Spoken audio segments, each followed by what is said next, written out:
Welcome back to the Plus Side of Nashville. OZ Arts Nashville is a Music City treasure. Through their installations and events, they always show us creative and diverse ways to appreciate art. We've been talking about their upcoming show, but there's much, much more going on in the months ahead. And Mark Murphy, who is the OZ Arts Executive and Artistic Director, is my guest. And we were talking about Portals, which is your March event. That's going to be a 2-day event in March. That just sounds fantastic. A performance party where folks can come out and just be a part of the actual experience of spoken word and dance and performance art. But you also have some things that are that we have to look forward to coming up in the months ahead. And in later part of March, you've got Gob Squad, which has really intrigued me as well. Tell me about that. Well, this is our first international group since the pandemic hit. Actually, when the pandemic hit, we had a group here from Chile, from South America. But Gob Squad is a collective of artists who work in performance as well as film and media. Most of them are based in Berlin, and some are in the UK. They're bringing a piece in which they are fascinated by the work of Andy Warhol, the original king of pop, the pop artist from the 60s, and they imagine what it must have been like in the 60s when all heck was about to break loose in terms of the sexual revolution and art changes and all sorts of new ways of thinking. And they try to recreate his famous film Kitchen. And what they do is actually much more interesting and fast-paced than the original film itself. And they also break the boundary between normal forms of theater and film and with the audience, because over the course of the piece, while they're performing behind a scrim and what they're doing is projected onto a large scrim, they eventually have people from the audience who end up replacing each of the members of the ensemble in the film. Wow. They're wearing headphones, and so they're being given specific instructions by the performers who are now in the audience of what to say, what to do. And it's difficult to describe because it's hard to imagine how charming it is and how well it really works, because it's a very moving performance about the meaning of art, questioning who is the artist and who is the audience, and how do we imagine ourselves in another time and place. That sounds fascinating. Some people may be surprised that they're actually going to be a part of the show, which I love. No one will be injured. How many people are you all usually able to accommodate? Because, you know, I don't know how many people will be able to come and be a part of something like this. Well, with the audience is of about 300, there's only 4 or 5 people that are selected to participate if they are willing and interested. As the audience enters, they're all given a quick backstage tour behind that scrim to see which parts of the set are actual pieces of furniture and which are just painted.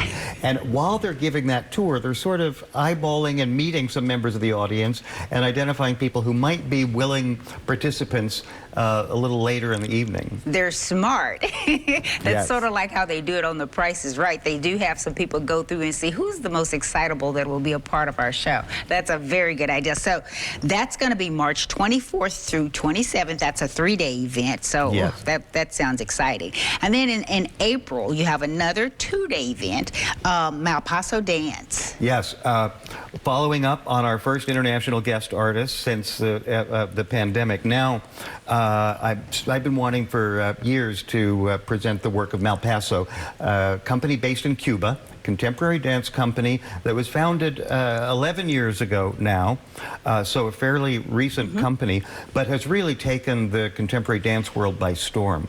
They are beautifully trained and incredible performers who have also commissioned work from some of the leading choreographers around the world to create work for this company in Cuba, in residence, and then they become one of the most popular touring companies from Cuba, and will be doing a limited U.S. tour, including Nashville, where they're coming for the first time with 4 different pieces, one by the assistant artistic director and 3 by other guest artists. It's sumptuous, lovely movement, and also quite provocative in a way, the way it speaks to connections and personal relationships and our connections to one another, especially after not being able to connect directly for so long. Exactly. And a lot of the performances and the shows, the events that you have there connect a lot on what's happening right in now in the world and what's happening in the society as it is, as we know it.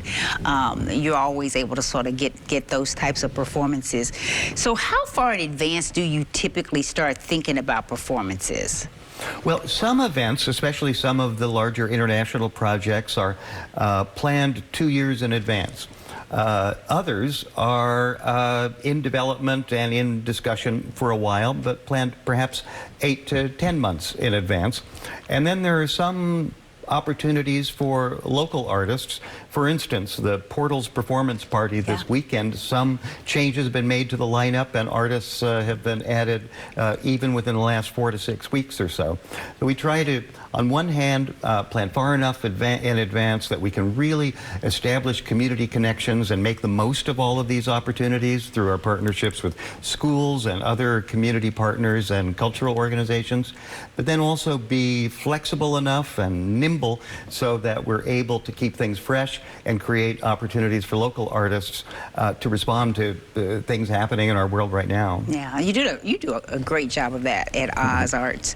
And then for May, this one is going to go a week or two.